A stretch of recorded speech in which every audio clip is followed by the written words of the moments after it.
If you are curious about how to run a better kitchen shift or how to close the gap between promoting a line cook to a sous chef, this is an episode for you.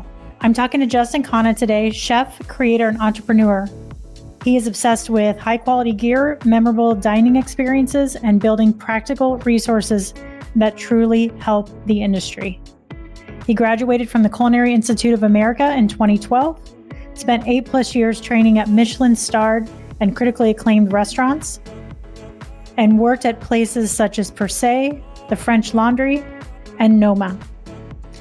He's going to break down his learning and basics around total station domination, how to run a really great shift by incorporating things like line checks, reservation checks, and going over your prep list, and how he made some mistakes in closing the gap between line cook and sous chef, and some of the ways that he's working with clients today on how to create sustainable business practices for kitchens moving forward.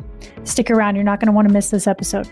Welcome to the Restaurant Leadership Podcast, the show where restaurant leaders learn tools, tactics, and habits from the world's greatest operators. I'm your host, Kristen Marvin, with Solutions by Kristen. I've spent the last 2 decades in the restaurant industry and now partner with restaurant owners to develop their leaders and scale their businesses through powerful one-on-one coaching, group coaching, and leadership workshops. This show is complete with episodes around coaching, leadership development, and interviews with powerful industry leaders. You can now engage with me on the show and share topics you'd like to hear about, leadership lessons you want to learn, and any feedback you have. Simply click the link at the top of the show notes and I will give you a shout out on a future episode. Thanks so much for listening, and I look forward to connecting. Running a restaurant is tough. Long hours, staffing challenges, rising costs. Sound familiar? What if I told you there's a smarter way to manage your kitchen, boost your staff's morale, and keep your operations running smoothly? Enter Restaurant Technologies, the ultimate solution for modern kitchen management. Here's how restaurant technologies can transform your business. 1, solve labor challenges. They automate unpleasant tasks like manually handling used cooking oil. They keep your staff safe and happy while promoting a safer, more efficient kitchen. 2, reduce operating costs. They help you save money by optimizing oil usage and eliminating third-party cleaning services with their auto mist technology. Some restaurants save up to $300 per month per location. 3, they help you ensure consistent food quality. Fresh oil means better tasting food every single time. They help you monitor your oil usage remotely with ease. 4, enhance safety. Reduce fire risks and injuries by eliminating the need to handle hot oil. 5, promote sustainability. Join the eco-friendly movement by recycling used oil into biofuel. And 6, maintain a clean kitchen. Imagine no more spills, pests, or messy cleanups. The result? A safer, cleaner, more efficient kitchen that saves you money and keeps your team happy. Ready to see why over 45,000 restaurants, from small independents to large multi-unit concepts, trust Restaurant Technologies? Visit rti-inc.com to learn more. Justin, thanks so much for being here. Super excited to share the vast amount of resources that you have. My show is more front of house focused, so I am just super excited to learn a lot from you today and share all of your amazing knowledge. Well, not all of it. We'd be here all day for years, right? But to share a lot of the knowledge that you have with the audience today. So thank you for your time. Just appreciate you having me. Excited to talk to your audience. Absolutely. Will you talk a little bit about repertoire and what you do to kind of kick us off? And then I'd love to dive into some of the really big challenges that you're seeing in kitchens right now. Yeah. So the name of the company kind of comes back from a really, really old school. I could reference it as a cookbook, certainly, because I think that there's a vast swath of culinary knowledge inside of this book. It's called Le Repertoire de la Cuisine. It's a very old, I almost call it like a handbook or a guidebook for chefs back in the, like French hotelier days. And basically what it had is these tabs along the pages. And if you needed to make, insert mother sauce or insert a derivation of any of these sauces, you would go into this handbook, and basically it was understood that you kind of had this well built up repertoire. So if I was going to tell you, poach something or bring something to a specific temperature or incorporate some sort of thickener, it was understood that you kind of had that in your back pocket. You kind of understood some of these things. And so it was more of a reference guide than anything else. And that comes back to what I certainly experienced, which was high performers, and certainly the people who are the most hungry for knowledge, are often under-resourced. They're the people who, like, the basics are covered by everybody under the sun, right? Starting with how to dice an onion in any sort of, culinary education. That's where most people start. And as I started to go up in, professional kitchens, and especially get to more advanced levels, starting to get considered for sous chef positions, or starting to go for an ambitious kitchen, or deciding I wanted to cook abroad, it was one of those things where, like, there isn't, kind of like resources here. There isn't a, there's well-trodden paths, but the people who have done it kind of either play the information super close to their chest, or it just becomes one of those things where you kind of have to have these backdoor conversations to figure out what's going on here. And so as I sit being really passionate about restaurants, I don't want to see them go away. We're coming off of something like COVID. And I'm like, there needs to be more resources to make sure that we can continue to have a robust talent pool in this industry. And having it be, this thing that is gatekept behind, large culinary school institutions. I went to one. I'm not going to say that they're all bad, but I don't necessarily think that, like, in the age of the internet, it's necessarily right for everybody. If we really strip this back to first principles and think about how we're going to get more folks in and excited about being in this world. And so that's why I kind of decided to start this. And then it's just been fascinating to almost build this with the audience that I've, kind of come up with. And so that's kind of what I specialize on. That's the arena that I play in. And yeah, happy to jam on, again, to your point. I put out a lot of stuff because I think that there are so many holes and missing pieces. Yeah. And maybe it's not even like, I'm not sharing anything novel or new, but I might just be connecting the dots for people in a way that, they might not have thought was possible before, or I will do the work to kind of like be the scout to go off into another industry, take an insight, bring it back to our world, and ultimately make sure that teams can perform better. Yeah, I mean, you work in the independent space, right? And work with restaurants that are just very intentional and thoughtful around every single thing they do. And I think what you bring up is a really interesting point. There's so many vast resources out there around cooking techniques, but not how to run a great kitchen. And I'm curious what you're seeing as some of the biggest challenges of the clients that you're working with, or people that are reaching out to you for help. I call this the difference between chefs with a recipe and chefs with a repertoire. So chefs with a recipe, it's like, that's the common thing, especially young culinarians just kind of like get hungry about. It's like, oh, well, can I get the recipe for this? Or can I sit down with a chef and maybe pry this information out of this person's head? Or I want to spend a little bit of, I want to stay after today and spend a little bit of extra time on this person's station. So maybe they'll give me the recipe for this thing. And as you start to grow and progress in the industry, you start to realize that, like, there are other skills that you ultimately lack that are probably preventing you from getting the outcome that you want to out of whatever it is that you're trying to do. And I use those words very intentionally. So skill is, how I define it, something that can be learned, something that can be taught. It's not this inherent thing where I'll often hear chefs that I work with talk about, like, just in passing, they'll say these, like, they're very limiting, like sentences that they'll say. I'm not a big numbers guy, or I'm not all that tech savvy, or I don't actually find myself to be that prone to speaking to people in public. I don't really like talking to guests. Yeah. I'm more of the kind of like behind the scenes kitchen guy. And ultimately that is, that you could see that as a red flag. Certainly my optimist brain kind of looks at that and says, oh, there's something interesting there that we could actually develop if we were to basically just take a step back, acknowledge it as a skill, and then have that be something that, again, you can add to your repertoire. It's this thing where, yes, you know how to butcher the chickens, you know how to make the sauces, you know how to, pan fry something and plate maybe even. But it's this thing where, like, across the whole guest experience, or across the whole recruiting process of bringing a team member on and having them rise up in the brigade and want to stay with you for a long time, or maybe that's a new concept that you want to ultimately launch, it does become this thing where you have to be able to pull out more stops than just what's in your Moleskine recipe binder. Mm-hmm. Hi, everybody. We're taking a quick break to offer you an exciting opportunity. If you're a restaurant owner or manager looking to enhance your leadership skills, I invite you to join my 12-day leadership challenge. In just 12 days, you'll receive a guided packet with actionable strategies to transform your leadership in less than 5 minutes a day.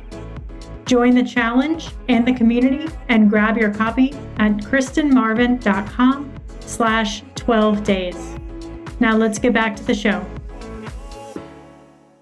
You said something really interesting, and I'm curious how you're seeing this showing up today in restaurants. You said, if somebody stays behind and they want to jump on a station and learn something new, is this happening? Yes and no. So I am also a firm believer, we're kind of really spilling all my philosophies here, that sometimes we paint the word chef as this broad brush title or standing you can have in the industry.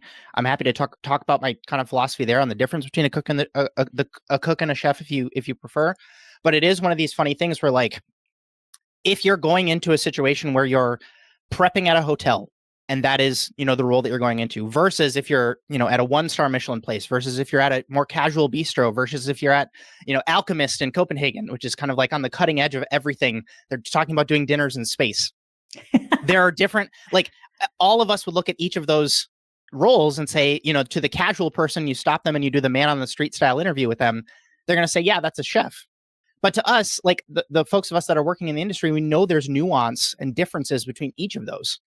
And I've certainly had roles where it didn't make sense for me to stay after because the menu stayed the same. And I just knew that as long as I stayed at this place for long enough, I was going to kind of get my hands on XYZ thing. And then I worked at places where the menu changed every single day.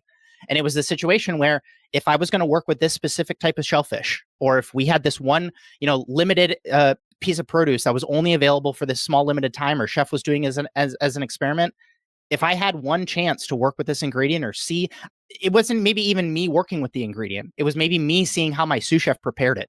I remember one of my mentors was, he had just gotten onto the foie gras projects at the restaurant. So he was making the torchons at this restaurant. And I basically got to see the sous chef above him teach him how to do the foie gras torchons at the same time that I was, kind of like on this, lower rung of the totem pole, so to speak. And so I looked at that and said, hey, like, while everybody else went home, is there a world where I could just stay after for 45 minutes, politely ask, and then ultimately have that be something that I could, add to this thing that I can say that I've seen, or at least I've, gotten at least a baseline knowledge, the 101 class of whatever it is that thing happens to be. And I think, again, to bring it back to, culinary school education, you can take a 6-month program, you can take a 12-month program, you can take a 4-year program. Culinary Institute of America is now talking about a master's program that they're going to bring to people in culinary arts. And the reality is, I think, like, all of us learn through just consistent stages throughout our career, and the learning doesn't stop. At least for most of us, I think there are certainly people where they do this. I call it learn and coast. So they learn something, that's their thing, and then they can just coast on that for 20 years. And I think that, like, if you want to build your business that way, that's great. But I think that there are a certain number of people who kind of look at that path and they say, like, I want to be a little bit more dynamic. I want to be able to kind of, like, again, I'm going to bring it back to the company name again. It's just like, add to your repertoire consistently. And you're going to take a look, you're going to look up in 5, 7, 12 years, and you're going to be really surprised where you've ended up.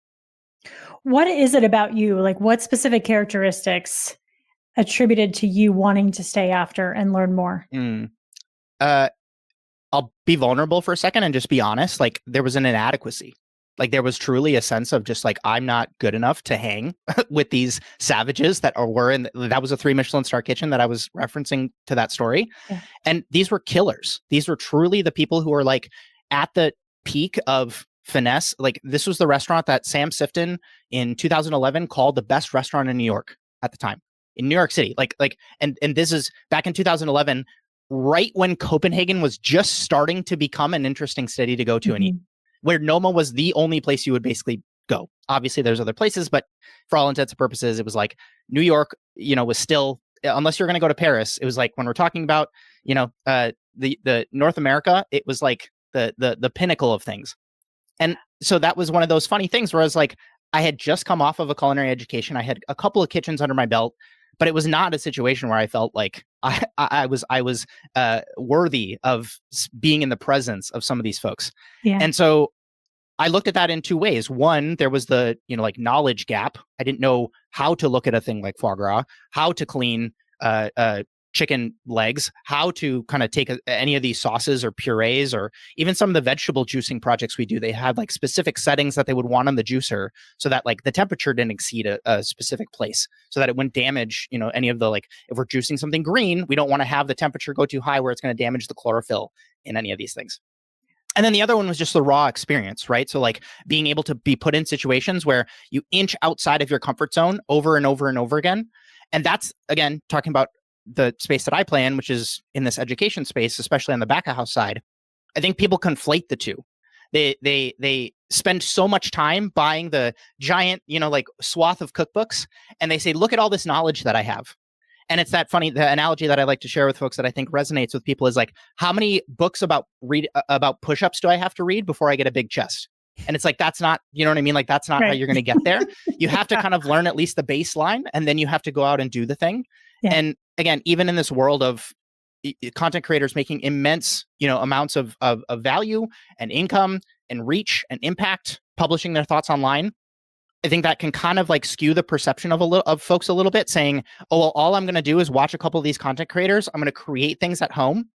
Yes, the recipes might be from some of these high caliber kitchens, and you're still going to get at least the baseline level of knowledge, but that's still knowledge, which in my opinion is not always a substitute for experience. Yeah, I love that. I'm going to go back again because I think that and thank you for being vulnerable and sharing that.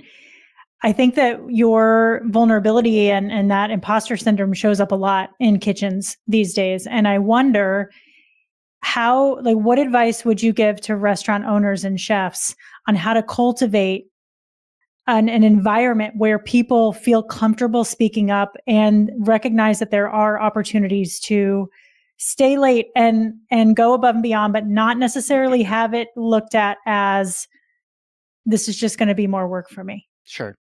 So this was one of the biggest challenges I had as I was reflecting on the inadequacy I felt, the steps I took to kind of like get out of that slump, and then ultimately turn it into something that I could give to folks as a resource.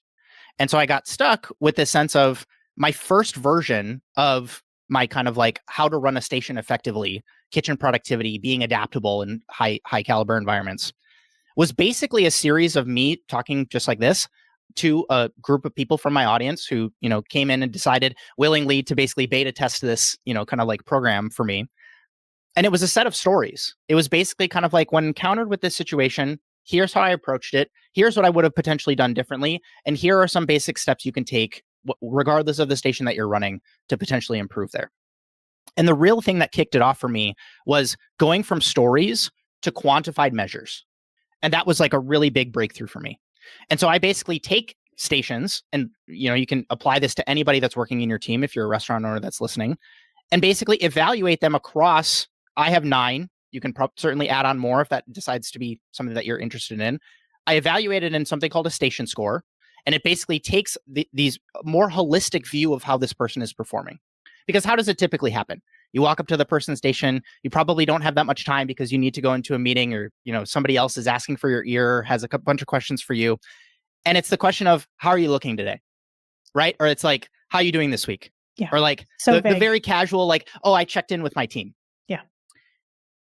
And then you look at the team member and it's kind of like, how do I voice this to my boss that is basically relying on me to consistently perform on a daily basis?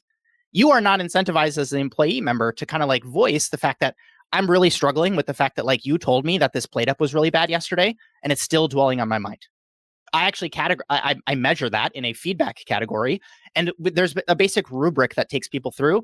I basically say there's 4 levels. Which one of these most aligns with you? And then you as the business owner basically get that fed to you as a report across all your team members. And listen, there might be a distribution here. It might be a Pareto distribution of 80-20. You might have only 20% of your team members who actually want to have that growth mindset and improve.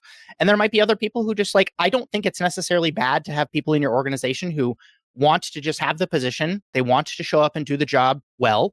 and then they want to get paid and they want to go home. Like, I think that's okay. I don't think every single person needs to be a high performer, but I still think that a system like this at least gets us closer to being able to evaluate the folks in a way that actually aligns with more open communication, because you're directly positioning the questions in a way that speaks to what their actual experience is on their station, versus this just kind of like, well, I think you maybe could be a little bit more organized. And it's like, we both maybe know that, you know what I mean? But then there's the how to potentially back that up. And so that, to kind of get to the core of your question, it's kind of like, I don't think people are always approaching these conversations with enough depth and nuance and data, ideally. And that's what, like, I'm trying to solve for some of these things. And it's been immensely helpful on the folks that I work with, because it's like, oh, now we're actually having a conversation. Now it's this funny thing of like, instead of you and I sitting on opposite ends of the table, and I'm almost doing this interrogation thing to a team member, it turns into this thing where we have this report and we can all both sit on the same side of the table, look at the report together and say, look, you're really crushing it here.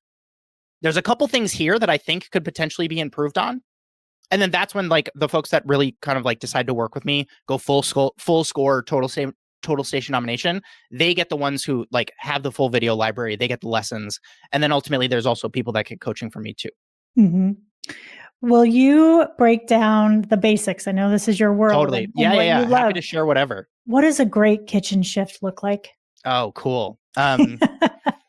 So folks who are working in restaurants on the day-to-day will kind of know this. There's almost like a vibe check you can do at the start of the day, which is this kind of like amalgamation of a couple things.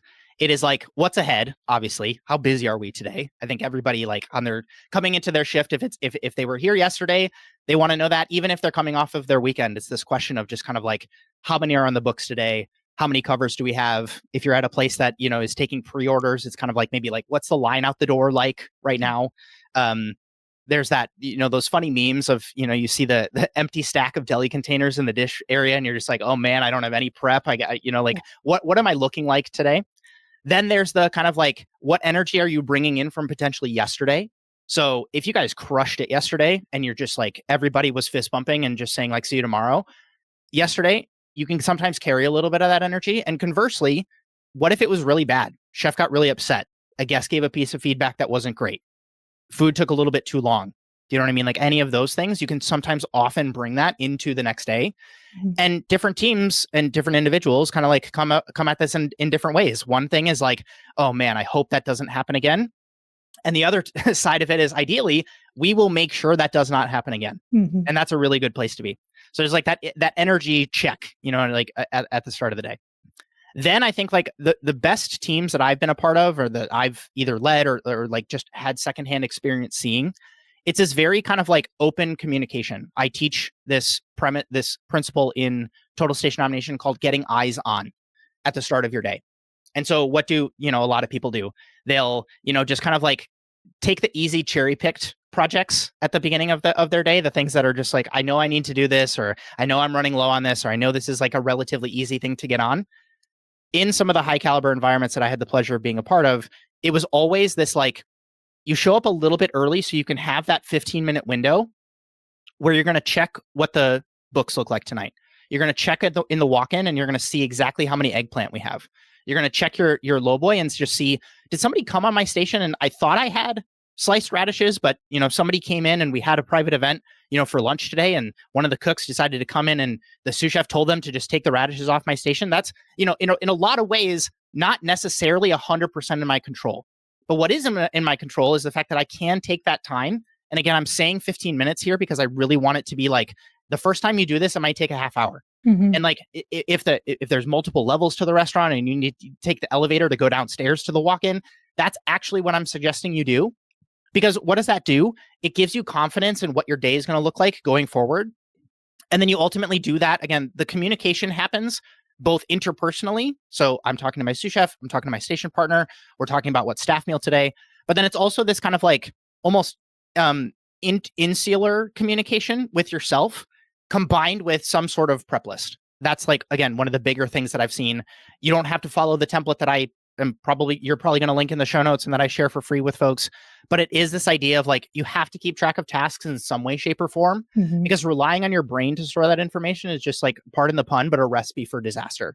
Like you deciding that like, oh, I have enough of this and I'm going to keep track of this and I'm going to make sure that I put this on. Anybody who's like put something in the oven and not set a timer on it, and then 43 minutes later you're like, oh shoot, you know what I mean? Like had that feeling.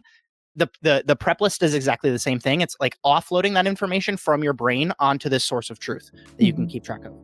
Hey there, podcast friends. I hope you're enjoying these impactful conversations and leadership insights I'm bringing you each week. Before we dive back into today's episode, I want to take a moment and reach out and ask a small favor that would go a long way in supporting the show. If you've been loving the content I'm providing, please take a moment to leave a rating and review wherever you listen to your podcasts. Not only does it make my day, but it also plays a pivotal role in helping the show grow. Your reviews boost my visibility, attract new listeners, and encourage exciting guests to join me on the mic.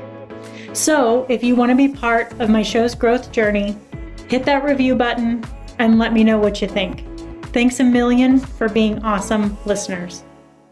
I love it. So I hear you talking about prep lists. I hear you talking about line checks. I hear you talking about reservation checks. What other systems are critical to success for a shift and for a week from a chef's perspective? Totally. So the next piece is like, ideally that's the start of your day, and then you can really get into the meat of things and really get going. I think the other place that people get stuck is that continued communication throughout the entire shift. And so what typically happens? We got a case of something and, for whatever reason, a fifth of it, 20% was bad.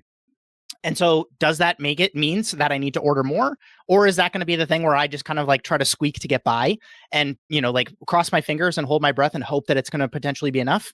Same thing comes with timing. It's like, oh my goodness, a project came out of nowhere. I dropped something.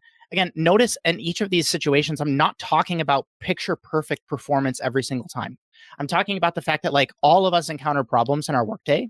And sometimes the behavior that we exhibit can compound the problem, make it worse, pour more gasoline on the fire, because we want to protect, our egos, the relationships we have with people. We don't want to look like an idiot. And so some of that, just like encouraging people to speak up more if and when there's a problem that needs to come up. And then ultimately doing it from a sense of, can I provide a solution here? Not this, like, woe is me. I'm going to put my hand up and say like, hey guys, I'm going down, because then you turn into Chicken Little and the sky is falling. And again, talking about the vibe and the energy of the kitchen, you start to shift that a little bit, right? Like you become the person who's dragging the team down and you're saying, I'm not going to be there. I'm not going to be set up on time. I'm panicking. And then everybody else starts to turn in. If you've been in this environment, it's like everybody else starts to like, they don't come to your rescue all the time. They start to say, oh man, this person's going to get chewed out. I'm going to make sure I'm good. And that turns into a problem. First is this idea of like, hey, is there any world where you're going to be set up early on time today? Like, or you're going to be set up early today? Is there a world where you could potentially jump in for 15 minutes right before service and help me pick the cilantro? Because I think that I'm, it's going to be kind of tight for me today. Like there's a way to communicate these things that is a little bit more, like cohesive. Yeah. And then lastly, I think that like, I talk about this problem solving, just kind of like pillar in my program, because I think that is another thing that, again, I talked about the speaking up part, but we can take a step beyond this because problems are unavoidable. Like in a lot of ways, like, yes, you can kind of like be ahead and start to preempt them, but they're still going to happen. And so coming up with things like in the context of a tasting menu with principles like, I don't want to repeat ingredients. And I want to make sure that like, if somebody comes in and we have fully let our front of house staff know that we will accommodate any and all dietary restrictions, or at least some of the big ones, it's like, what are some of those alternatives? And it's like being able to have some of those conversations again through, like proactive communication before service even starts, ideally the day before, and being able to order something special so that if you have a gluten-free guest and they can't have the pasta, what are they going to have? It can make the world of difference again from the way that from the way the team feels, from the way the guest experiences, from the way that the financials come out at the end of the month. And that's why I like to bring up all of those things, because different people have different preferences that they like to put on a pedestal. And some people could like, if you're a chef de partie, it's like, I don't see the financial statement at the end of the month. So framing any of these lessons from the sense of like, oh, it's going to make your, like, you're going to be more profitable at the end of this thing it's just kind of it might fall on deaf ears. And so I always like to bring that up, and like there's a multifaceted benefit that you receive from some of this behavior. I love that. How do you close the gap between line cook and chef? Totally. I like to think of this as there's a little bit of a combination of it's mostly responsibility. The first time I was asked to move into a sous chef position from a lead line cook position, I felt it. It very much so felt like they were taking the knife out of my hand and I was being handed a clipboard. And I still felt like I needed to show my line cooks, my team basically, that I was still like the most capable, cook, quote unquote, in the kitchen in that regard, from a technique perspective, from a speed perspective, from an organization perspective. And what I failed to kind of see was this principle of like, I'm working for my team now. And that was just a fundamental, again, shift that I failed to see in that first management position. And it was a painful lesson that like, that's why I try to share this stuff, because I want to make sure that people are at least aware of these things and that they can, ultimately maybe make steps to make this transition less painful. But it's little things when it's like, what does working for your team look like? I think a lot of people hear that sentence and they're like, cool, I'm going to go to Kristen's station and I'm going to take stuff off of her prep list and I'm going to do that work for her. But it doesn't often look like that. Yeah. The example that I like to give was what the sous chef before me used to do with orders was right after service ended, as people were breaking down, he would go to individual stations with his clipboard of the order list things that he needed from people. And he would say, what is it that you need order for tomorrow? And then you're catching a line cook in this like horrible place where it's like, you're just coming off the adrenaline of service. Yeah. I haven't got a chance to see what I need for tomorrow. I don't even have all my mise en place put away yet. And so I don't technically know. And so what would happen 4 times a week minimum? I put 7 items on the order list. As I'm breaking down, or as I go down to the walk-in and see that somebody else took the last of the buttermilk, it's like, oh my God, I need buttermilk. I need to go tell the sous chef that I need buttermilk now. And it would constantly be this thing of like this headache. You, as you're stepping into that, going the shift from line cook to sous chef, for example, you can take a look at that. And what I tried to do is like, what if I put a whiteboard up on the wall behind the pass? And then I put that, and it's order list, underline. And everybody, that's basically the conversation throughout the day. Hey, everybody, as you start to come up with things that you need throughout your day, put them on the order list here. And then I'm only going to come at the end of the night after everybody's broken down. And I'm going to maybe do other things while, breakdown is happening, or I'm going to jump in with breakdown, or I'm going to, like coordinate with front of house on wine pairing stuff during that time. And so that turns into this, you're working for your team in the same way that, like, again, you might think about making these little tweaks to optimize your station and make it a little bit fancier. That like increased responsibility is like, it's got to be number one for me. Yeah, I love it. I love it. Talk to me about the importance of inventory. I have a potentially like controversial take on inventory here. And part of it is because like I worked at places that have, like constantly changing menus. And so it was this thing where inventory wasn't this thing that we were just like, we'd get tons and tons and tons of stuff and just try to like, work our way through it. It would be this thing where we just got enough for, maybe that week. And, part of it was the last restaurant where I worked at kind of didn't scar me in this sense, but it did provide a different perspective where we had a growing season for produce on the west coast of Norway that was only like 4 months long, because like the fjords are all over the place. So there's not a lot of flat land, and, the temperature swings are kind of crazy, and the sunlight is also all over the place. And so you have this funny thing where we would get tons and tons and tons of produce in, those 4 months of the year. And then I had to create a larder program to basically, like ferment and preserve and pickle and do all those things to have that inventory. And then it's a whole nother can of worms of like working through that inventory in the wintertime and all those sorts of things. I think that like inventory from a practical perspective can really, really help from the sense of like giving you that bolstered, like confidence of we have stuff. So we would make fish stock and freeze it in cryovac bags and keep it in a freezer. And then be able to use that as, like we're going to make a fumet blanc sauce in the wintertime when, like we need to use that. But then I think that there's this other funny thing where like it can almost become this like dead weight that you're feeling, where it's like, well, we have this stuff and I preserved it. And, like I would do things like pickled carrots with, I can't remember what I would do, like coriander seed and black pepper, for example. And we'd take a look at that and be like, well, now we have to build this whole dish around this flavor profile we used for these carrots. And So yeah, I think like there's the perspective of like you're keeping track of the inventory and like we need to use it. We're committed to this thing. We brought it in and we're keeping track of it and it's on our balance sheet and we need to kind of like move through this. But then there's the other side of it, which is like I think it's okay to like let things go sometimes or relegate things to staff meal or just decide like we've been holding on to this for a little bit too long. I would much rather people focus on kind of like what are the heavy hitting things on the tasting menu or on the menu that are the over and above high performers. Because like anybody who's run an R&D program that has an inventory of just like experimental dry goods or whatever in their kitchen is just like, oh my God, again, that it feels like that dead weight. Yeah.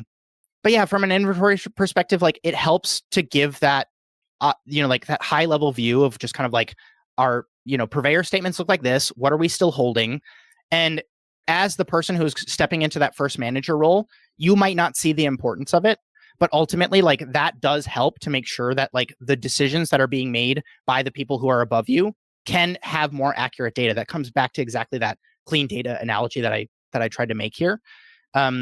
Because when you're in those early roles, it's not always clear to you why inventory matters and why some of these things ultimately like, oh man, we had a really good month, but like we're down. Do you know what I mean? Our food cost is really high. You know what I mean? Like sometimes that can come out in the inventory.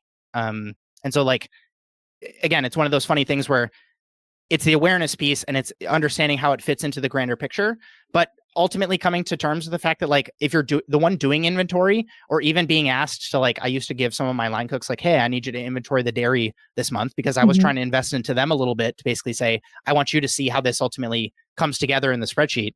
I don't know, it's one of those funny things where like I don't think it's the thing that always makes or breaks concepts, but it is this funny thing where it's like you can't completely discount it. It's a really interesting variable.